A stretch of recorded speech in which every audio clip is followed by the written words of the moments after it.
একটি স্বাধীন রাষ্ট্রের আত্মমর্যাদা কেবল তার ভূখণ্ডে নয়, বরং তার সিদ্ধান্ত গ্রহণের সাহসেও প্রতিফলিত হয়। প্রশ্ন আজ সরল কিন্তু গভীর।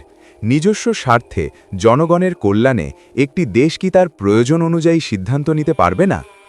একসময়ের নেতৃত্বে এমন একটি বার্তা স্পষ্ট ছিল, রাষ্ট্র নিজের লাভ ক্ষতির হিসাব নিজেই করবে, প্রয়োজন অনুযায়ী যেখান থেকে সুবিধা পাবে সেখান থেকেই সম্পদ সংগ্রহ করবে।